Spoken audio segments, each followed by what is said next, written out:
갈라디아서는 총 6장까지입니다. 1장부터 6장까지 내용을 우리는 세 부분으로 나눌 수 있습니다. 1장과 2장에서는요, 바울의 인생 이야기에 대해서 밝히고 있습니다. 바울은 값없는 이 은혜의 참 복음을 이방인들에게 전하는 진실한 사도라고 밝히고 있습니다. 왜냐하면 바울이 전한 복음을 받아들이려면요, 바울은 그리스도께서 부르신 사도다라는 것을 설명하고 자신의 그 사도권을 인정받아야만 했습니다. 그래야 사람들이 바울이 전한 복음을 받아들일 것입니다. 그 다음 3장과 4장에서는요, 그 유일한 참 복음은 바로 오직 예수 그리스도를 믿는 믿음으로만 사람이 의롭다 함을 받는다라는 것을 설명하고 있습니다. 3장 11절 볼게요. 3장 11절에서 또 하나님 앞에서 아무도 율법으로 말미암아 의롭게 되지 못할 것이 분명하니 이는 의인은 믿음으로 살리라 하였습니다. 그리고 마지막에 5장과 6장에서는 믿음으로만 의롭다함을 받은 자는요, 이제 어떻게 살아야 하는가라는 것을 말해주고 있습니다. 5장 6절입니다. 그리스도 예수 안에서는 할례나 무할례나 효력이 없으되 사랑으로서 역사하는 믿음뿐이니라. 아멘. 그래서 1장과 2장에서는 하나님이 행하신 것, 3장과 4장에서는 우리가 믿어야 할 것, 5장과 6장에서는 우리가 살아내야 할 것을 가르치고 있습니다. 자, 교회에서는요, 우리 성도들 사이에 서로 교제하면서 혹은 또 예배 중에서 종종 우리는 간증을 나누게 될 것입니다. 내가 어떻게 예수님을 믿게 됐는지, 내가 어떻게 주님을 경험했는지 나눕니다. 이렇게 간증을 나누는 목적은요, 내 자신을 드러내는 것이 아니라 하나님께 영광이 되고 예수 그리스도 이름을 높이고자 하는 데 있습니다. 오늘 우리가 나누는 말씀 1장 11절부터 바울도 자신의 간증을 나누고 있는 것입니다. 바울은요, 여기서뿐만이 아니라 사도행전 22장에서도 사도행전 26장에서도 자신이 어떻게 회개하고 어떻게 주님을 만난지를 간증하고 있었습니다. 그것은 죄인 중에 괴수인 자신을 구원하신 하나님의 은혜를 찬양하고자 하는데 있었습니다. 바울이 갈라디아인들에게 편지를 썼던 이 당시에요, 바울의 사도권과 바울이 전한 복음 모두 지금 공격받고 있었습니다. 어떤 자들이 바울의 가르침을 수정하기 위해서 예루살렘에서 왔습니다. 예루살렘에서 온 자들이요, 예수 그리스도의 복음에 모세의 율법을 더하려고 했던 것입니다. 이방인들이 그리스도인이 되기 위해서는요, 반드시 유대인이 되어야 한다라는 것입니다. 이 유대주의자들의 가르침은요, 전에 바울이 전했던 복음과는 완전히 달랐기에 바울이 전한 그 복음을 믿지 못하도록 자꾸 루머를 퍼뜨리는 것입니다. 가짜 뉴스는요, 오늘날 사회만 있는 것이 아니었습니다. 이때 당시에도 있었습니다. 바울은 그저 전에 들은 복음을 전한 이류 사도에 불과해 이렇게 퍼뜨리는 거죠. 바울이 자신은 사도라고 주장하지만 그는 사도가 아니야. 그가 전하는 복음은 참된 복음이라고 하지만 그는 사실 예루살렘에 있는 사도들로부터 전해서 들은 것이야. 그래서 바울이 전한 복음에는 심각한 결함이 있는 거야. 루머를 퍼뜨립니다. 만약 바울이 사도가 아니라면요, 그 권위와 함께 바울이 전한 복음도 무너질 것입니다. 마찬가지로 그가 전한 복음이 바울이 만들어낸 것이라면 그러면 그는 사도라고 불릴 자격이 없는 것이죠. 그래서 바울은 이 갈라디아서 서신의 초두에서 첫머리에서 이렇게 자신이 사도권에 대해서 이렇게 강력하게 말하고 있는 것입니다. 1절에서 사람들에게서 난 것도 아니요 사람으로 말미암은 것도 아니요 오직 예수 그리스도와 그를 죽은 자 가운데서 살리신 하나님 아버지로 말미암아 사도된 바울은. 그리고 11절과 12절에서는요 내가 전한 복음은 사람의 뜻을 따라 된 것이 아니니라. 이는 내가 사람에게서 받은 것도 아니요 배운 것도 아니요 오직 예수 그리스도의 계시로 말미암은 것이라. 이렇게 강하게 어필하고 있는 것입니다. 11절과 12절에서 바울은 자신이 전한 복음은 그 기원을 말해주고 있습니다. 이것은요 이 바울 서신의 다른 데서도 우리가 찾아볼 수 있는데 로마서 1장 1절 함께 보도록 하겠습니다. 함께 읽습니다. 예수 그리스도의 종 바울은 사도로 부르심을 받아 하나님의 복음을 위하여 택정함을 입었으니. 아멘. 사도로 부르심을 받아 하나님의 복음을 위하여. 갈라디아서 1장에서 바울 서신의 그 중심이 되는 문제는 바로 그의 사도권의 권위와 복음의 진리였습니다. 참된 복음의 진리를 믿는 것은요 우리에게 있어서는, 우리 모두에게 있어서는 이 세상을 살아가면서 가장 중요한 일입니다. 우리는요 진리를 중요시 여기는 사람이 되어야 하는 것입니다. 왜냐하면 이 세상의 문화는요 복음의 진리와는 정반대되는 그러한 것들을 전달하고 있기 때문입니다. 그래서 사람들로 하여금 복음의 진리대로 살지 못하게 하고 복음의 진리를 자꾸 왜곡시키고, 그래서 진리를 떠나게 하고 또 더 심하게는 진리를 공격하게 하는 것입니다. 사람들은요 나름 자기만의 복음을 갖고 있습니다. 예를 들면 건강 비법, 다이어트 비법, 자기 성장의 비결, 성공의 비결, 자기만의 그 삶의 복음을 갖고 있습니다. 그런데 이러한 것들은요 사실상 진리와는 아무런 상관이 없는, 그렇게 살아가는 사람들은 모두가 자기 자신에게만 집중되어서 살아가는 삶이었습니다. 진리와는 상관이 없는 삶이었습니다. 그런데 하나님의 백성이라면 적어도 우리에게는요 진리의 문제는 가장 중요한 것이야만 합니다. 삶의 모든 영역에서 우리를 이끄는 기준은요 진리의 말씀이기 때문에 진리의 말씀이 내 앞길을 비춰주는 것입니다. 그래서 어떤 길이 안전한 길이고 어떤 길은 함정인지를 우리에게 밝게 비춰주고 있는 것입니다. 또한 바울은요 복음을 확인하기 위해서 예루살렘에 있는 사도들에게 가지 않았다고 말하고 있습니다. 17절 말씀입니다. 또 나보다 먼저 사도된 자들을 만나려고 예루살렘으로 가지 아니하고 아라비아로 갔다가 다시 다메섹으로 돌아갔노라. 바울은요 예루살렘에 가기 전에 이미 사도가 된 사람이었습니다. 바울이 회심하고 난 후 바로 간 곳은 아라비아였습니다. 거기는 이제 다메섹으로부터 동쪽으로 아라비아 광야인 것이죠. 사막인 것입니다. 18절 함께 봅니다. 그 후 3년 만에 내가 게바를 방문하려고, 게바는 베드로를 말합니다. 예루살렘에 올라가서 그와 함께 15일을 머무는 동안 바울은 드디어 예루살렘으로 올라갔고 베드로를 만났습니다. 15일 동안 예루살렘에 머물면서 베드로와 예수 그리스도의 삶과 죽음과 부활에 대해서 함께 나눴을 것입니다. 19절 주의 형제 야고보 외에 다른 사도들을 보지 못하였노라.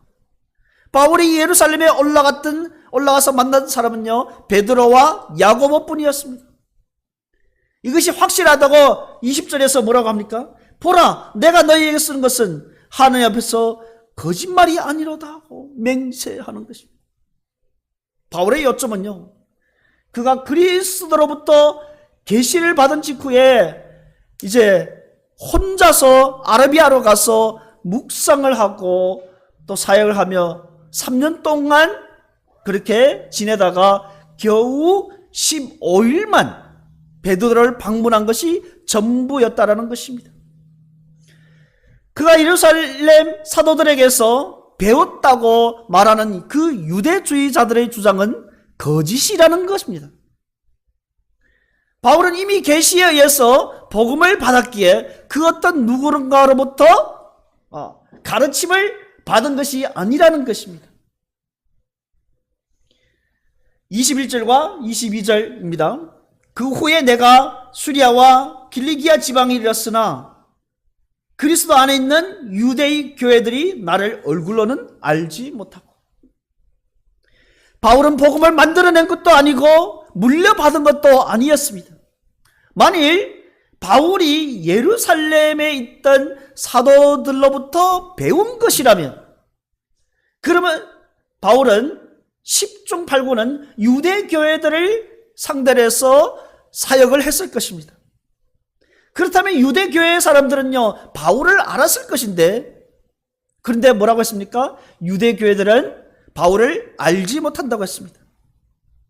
따라서 바울의 사도직을 부정하려는 이 유대주의자들의 이 시도는 모두 실패로 돌아가게 되는 것이죠.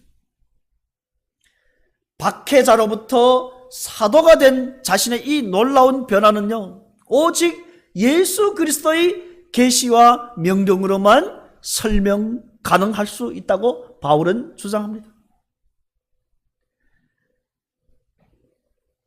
그것은요, 사람의 복음이 아니라 하나님의 복음이었습니다. 하나님으로부터 온 좋은 소식이었습니다. 베드로나 다른 사도들 또는 예루살렘 교회나 안디옥 교회로부터 복음을 받은 것이 아니었습니다. 바울의 복음은 그러면 어디에서 온 것일까요? 12절에서 뭐라고 하죠? 오직 예수 그리스도의 계시로 말미암은 것이라고 했습니다. 이것이 바울이 회심하기 전에 다메섹 도상에서 부활하신 주님을 만났던 그 경험을 지금 말하고 있는 것입니다. 예수 믿는 자들에 대한 그 불같은 증오, 그리고 바울이 유대교에 대한 그 강한 신념을 가지고 이제 다메섹에 있는, 외국에 있는 이 예수님을 따르는 사람들을 붙잡으려고 갔습니다. 그 길에서 예수님을 만난 것입니다. 그것이 사도행전 9장, 22장, 26장에 기록되어 있습니다. 사울이 다메섹에 가까이 갔을 때, 이제 다메섹에 곧 도착했을 때 하늘로부터 강력한 빛이 사울을 비추었습니다. 하늘로부터 오는 이 빛은요, 해가 가장 빛나게 하는 그 정오의 빛보다도 더 강렬한 빛이었습니다. 그래서 사울의 눈이 멀었고요,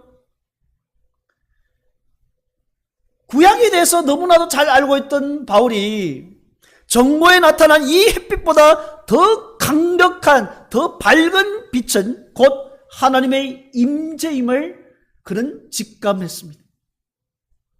그러므로 빛이 나타나는 그 순간에 사울은 본능적으로 그 빛 앞에서 무릎을 꿇었죠. 그 빛 앞에서 하나님의 음성이 들렸습니다. 사울아, 사울아, 네가 어찌하여 나를 박해하느냐? 이 짧은 한마디는요, 사울에게 있어서는 청천벽력과도 같은 말씀이었습니다. 지금까지 사울은 하나님을 위한다는 이 신념을 가지고 그 행한 모든 것들이 사실은 하나님을 핍박했다라는 것입니다. 그것은 수십 년 동안 사울이 몸담고 왔던 이 유대교의 그 종교적인 체제가 완전히 무너지는 그 순간이었습니다. 사울이 살아온 삶의 모든 과정이 허무하게 의미를 잃어버리는 이런 순간이었습니다. 여러분 한번 생각해 보십시오. 여러분이 평생 동안 진리처럼 지켜왔던 모든 것들이 한순간에 와르르 무너진다면 그러면 그 순간은 어떠하겠습니까? 몇 년 전에 이런 TV를 본 적이 있었는데 평택역 앞에서 떡볶이 장사를 했던 아주머니가 계셨습니다. 근데 백종원 씨가 이제 와서 이제 그 문제점을 이제 얘기를 해주는데 그 사장님이 이렇게 말해요. 자기는 23년 동안 이 자리에서 떡볶이 장사를 했는데 내가 직접 고추장을 만들어서 이 떡볶이를 팔았는데 내가 만든 떡볶이는 최고야 라고 굉장히 프라이드를 갖고 있었습니다. 근데 이제 장사가 안 되니까 이제 백종원 씨가 와서 이제 그걸 지적해주는 장면인데 결국은 보니까 그 고추장에 문제가 있었던 것이었습니다. 여러분 보십시오. 그렇게 내가 만든 이 고추장이 최고야 라고 그렇게 자부심을 갖고 있던 것이 결국 고추장이 문제였습니다. 얼마나 허무하겠습니까?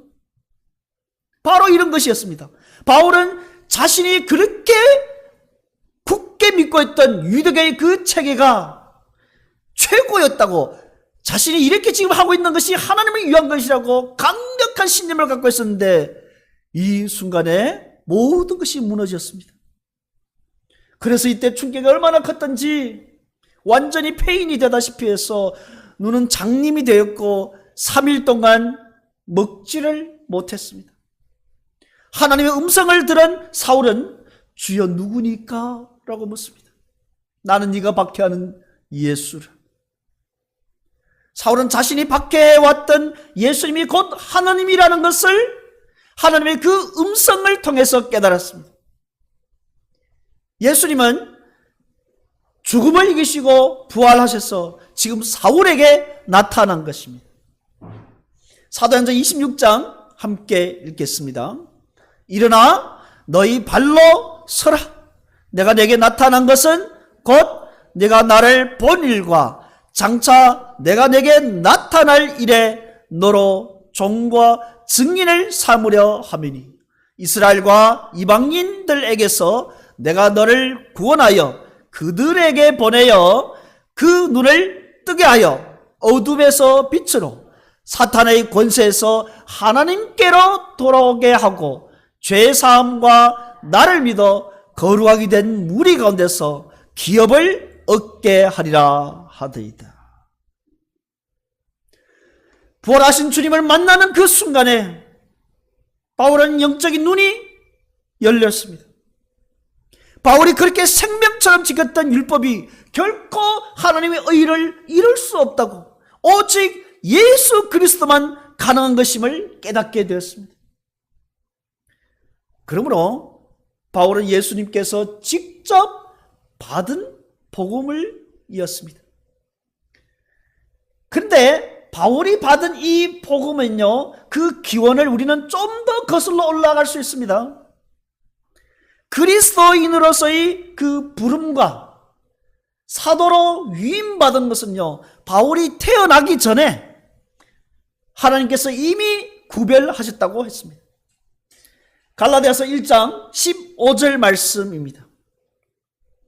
그러나 내 어머니의 태로부터 나를 택정하시고 그의 은혜로 나를 부르시니까. 어머니의 태로부터, 엄마의 뱃속에 있을 때 이미 하나님께서 나를 구별하셨다는 것입니다. 사울은요, 하나님이 내가 교회를 박해하고 다니는 동안, 하나님이 교회를 박해하고 다니는 동안에 그 이전에 이미 나를 마음에 두시고 나를 택하였다고 그 사실을 깨닫게 되면서 한마디의 책망도 없이 한순간에 수십 년 동안 행했던 그 모든 허물들을 다 용서해 주시고 자신을 하나님의 자녀로 받으시고 또한 사도로서의 그 사명도 주시는 것이 바로 하나님의 은혜였다라고 말한 것입니다. 그래서 그의 은혜로 나를 부르셨다라고 한 것입니다. 하나님의 은혜로 바울을 부르신 것은요, 바울을 통한 하나님의 특별한 계획을 이루고자 하는 데 있었습니다. 그것은 바로 16절 말씀입니다. 그의 아들을 이방에 전하기 위하여 그를 내 속에 나타내기를 기뻐하셨을 때 그의 아들을 예수 그리스도를 이방에 전하게 하기 위하였습니다. 이 말씀은요, 사실 바울의 전 인생을 말해주고 있습니다. 바울은 하나님의 그 부르심에 합당하게 이방인들에게 십자가에 못 박히고 3일 만에 부활하신 예수 그리스도를 전하며 살아왔습니다. 바울이 회심 전에 그리스도인을 박해하던 그 자신이 이제는 주께로 돌아온 이후에는요, 열정적으로 복음을 전하게 된 것은 결코 인간의 일로 설명할 수 없다라고 주장하는 것입니다. 바울은 자신이 부활하신 그리스도를 보았고 복음을 증언하도록 명령을 받았다고 알았습니다. 또한 다른 사람들에게 그 사실을 확인해 줄 수 있는 방법은 그의 삶이 그렇게 놀랍게 변했다라는 것입니다. 우리가 예수님을 증거할 때요, 예수님을 전할 때, 예수님을 믿어서 변화받은 내 자신의 삶을 다른 사람들에게 보여줬을 때 다른 사람들에게도 당신이 전한 예수님이 그 진정성을 알게 되는 것입니다. 바울이 자신의 간증을 통해서 사실은 세 가지를 변호하고 있습니다. 첫째는요, 바울은 자신이 묵상하고 아니면 사고를 통해서 복음을 받은 것이 아니라는 것입니다. 바울의 말대로 자신이 회심하기 전에는요, 주님이 교회를 심히 박해했고 교회를 어쩌면 멸하려고 했던 사람이었습니다. 그런데 부활하신 예수님이 그를 찾아오셨습니다. 바울은 환상이나 어떤 꿈을 꾸어서 그 복음을 받은 것이 아니었습니다. 그리스도께서 실제로 이 시공간 속에 임하신 것이었습니다. 두 번째, 바울은 자신이 복음을 전한 이 복음이 예루살렘의 지도자들로부터 배운 것이 아니라고 주장하고 있습니다. 아마도 이 바울의 대적자들은요, 바울의 복음은 예루살렘 그 본부로부터 배운 것이야 라고 주장을 했을 것입니다. 우리도 예루살렘 본부로부터 교육받았어. 분명히 바울은 너희에게 전체 내용을 다 말한 것이 아니야. 하나님을 기쁘게 하려면 너희들이 반드시 해야 될 것이 있어. 이렇게 막 전했겠죠. 그러나 바울은 뭐라고 합니까? 16절과 17절에서 보면 내가 곧 혈육과 의논하지 아니하고 또 나보다 먼저 사도된 자들을 만나려고 예루살렘으로 가지도 아니하고, 바울이 회심한 뒤에 3년이 지나서야 예루살렘으로 처음 갔는데 그때도 사도들로부터 체계적인 교육을 받은 것이 아니었습니다. 세 번째, 바울은 자신이 전한 복음은요, 다른 사도들이 전한 복음 메시지와 일치했다는 것입니다. 그래서 베드로와 야고보와 유대 교회들이 하나님 바울에게 행하신 그 일과 또 그 메시지로 인해서 24절에 보면 뭐라고요? 하나님께 영광을 돌렸잖아요. 바울의 복음의 그 기원은 세상에 있는 종교들과는 근본적인 차이를 말해주고 있습니다. 인간들이 만들어낸 종교는요, 결국에는 사람을 영화롭게 하는 것입니다. 여러분 한번 보십시오. 뉴스를 보시면요, 다 알게 됩니다.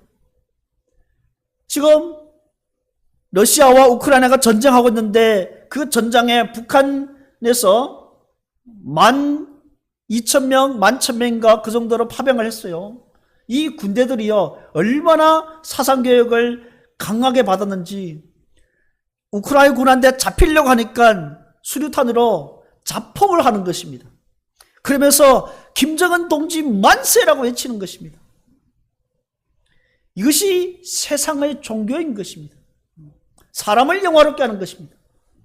세상의 종교는요, 구원이 일어나도록 하기 위해서는 너희들이 지켜야 할 법이 있어.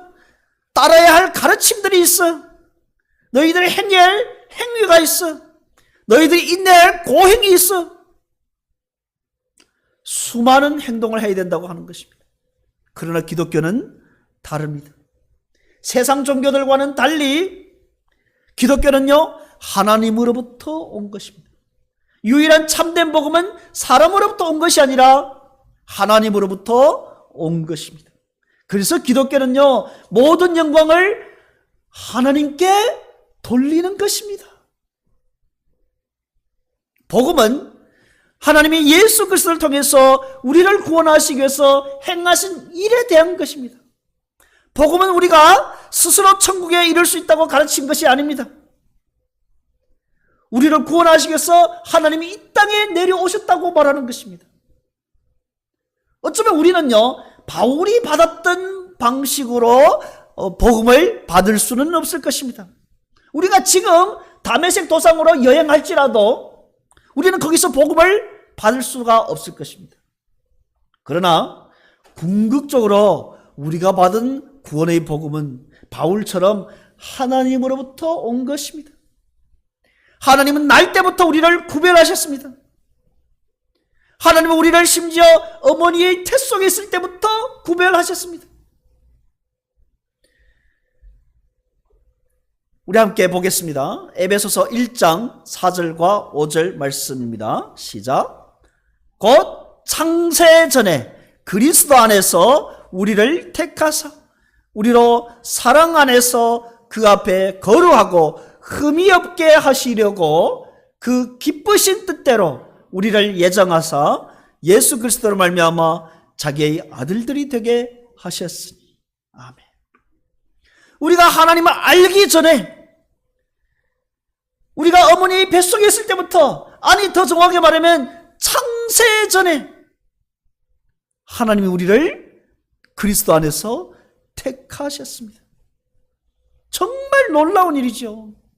바울은 하나님께 대항하고 정말 온갖 악을 저질렀지만 주님은 그의 모든 그 의들을 다 뒤엎고 그의 경험과 실패까지도 다 사용하기 위해서는 바울을 준비시켰습니다. 그래서 그를 회심하게 하고 이방인의 전도자로 삼으신 것입니다. 바울이 구약에 대한 그 지식, 하나님을 향한 열심, 그가 배워왔던 교육의 배경, 교회를 박했던 그 노력들, 이 모든 것을 통해서 하나님의 교회를 세울 도구로 무장시켰던 것입니다. 여러분, 이것은 성경의 하나의 큰 주제이기도 합니다. 창세기에 요셉이 그랬습니다. 요셉의 형들은요, 하나님이 요셉을 구원자로 택하심 받았다는 것을 인정하지 않았습니다. 그래서 요셉을 죽이려고 했죠. 자신의 동생을 죽이려고 했습니다. 결국은 노예로 애굽에 팔았습니다. 그런데요, 그것은 오히려 요셉을 이 가정의 구원자로 삼게 되는 계기가 되었습니다.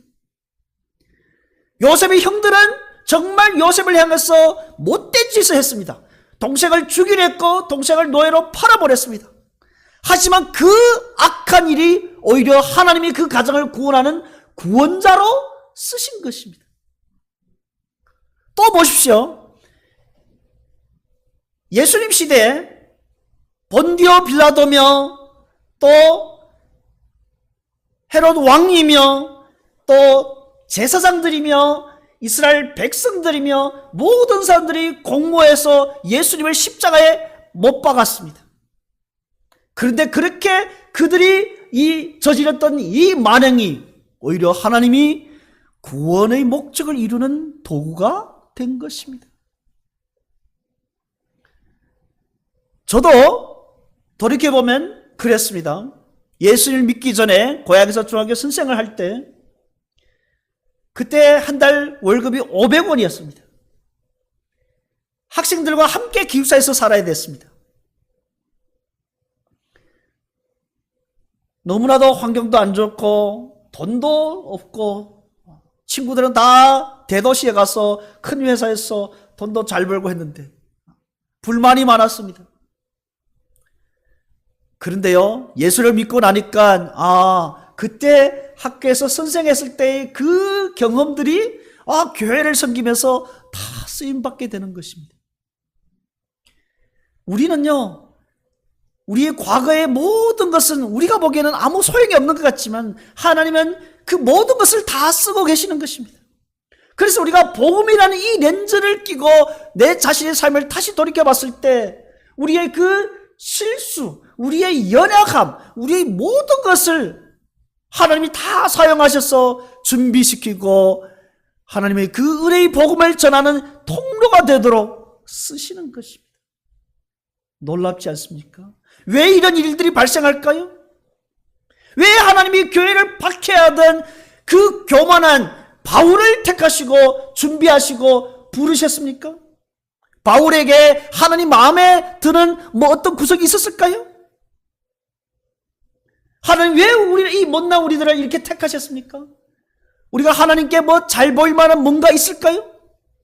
아닙니다. 순전히 하나님이 그렇게 하시기를 기뻐하셨기 때문입니다. 하나님 바울에게 자비와 은혜를 베푸시면요, 바울에게 어떤 자격이 있어서가 아니라 순전히 하나님이 그렇게 하시기를 기뻐하셨기 때문입니다. 그것은요, 하나님이 이스라엘 백성들을 택한 것과도 똑같습니다. 모세가 뭐라고 합니까? 신명기 7장 말씀 함께 읽습니다. 여호와께서 너희를 기뻐하시고 너희를 택하심은 너희가 다른 민족보다 수요가 많기 때문이 아니니라. 너희는 오히려 모든 민족 중에 가장 적으니라. 여호와께서 다만 너희를 사랑하심으로 말미암아 또는 너희의 조상들에게 하신 맹세를 지키려 하심으로 말미암아 자기의 권능으로 손으로 너희를 인도하여 내시되 너희를 그 종되었던 집에서 애굽 왕 바로의 손에서 속량하셨으니. 아멘. 구약에서부터 지금까지 하나님은 항상 이렇게 왔습니다. 우리를 택하신 것은 하나님이 우리를 사랑하셨기 때문입니다. 하나님은 우리를 그냥 아무런 이유 없이 무조건 사랑하는 것입니다. 이것이 인간의 사랑과 다른 것입니다. 인간의 사랑은요, 무조건 조건적입니다. 그러나 하나님의 사랑은 무조건적인 사랑입니다. 주님의 이 사랑만은요, 절대로 변하거나 또한 사라지지도 않습니다. 이 사랑 안에만이 가장 안전한 것입니다. 이 세상에는 그 어디에도 안전지대가 없습니다. 주님의 사랑의 품 안에 안길 때 가장 안전한 것입니다. 우리 모두는요, 예수를 믿는 방식은 다 달랐을 것입니다. 누군가의 복음을 전한 것을 통해서 받을 수가 있고, 아니면 목사의 설교를 듣고, 아니면 또 다른 누군가를 통해서, 아니면 책을 통해서, 아니면 어떤 영상을 보므로 통해서. 하지만 궁극적으로는 우리 모두는 하나님이 우리를 부르셨습니다. 하나님이 우리를 부르셨을 때는요, 하나님이 사도 바울을 부른 것처럼 그의 인생을 완전히 변화시켰습니다. 내면으로부터 삶의 모든 분야에서 바울의 인생을 변화시켰던 것처럼 이 복음을 받은 우리는 여전히 하나님이 우리 가운데서 우리를 변화시키는 것입니다. 그래서 예수 믿기 전과 예수 믿은 후의 삶은 완전히 다른 것입니다. 그래서 우리는 끊임없이 점검해야 될 것은 작년의 나와 오늘의 나를 비교해 보십시오. 얼마나 달라졌는가? 얼마나 변화됐는가? 얼마나 성장했는가? 하나님이 우리의 모든 것을 다 변화시키는 것입니다.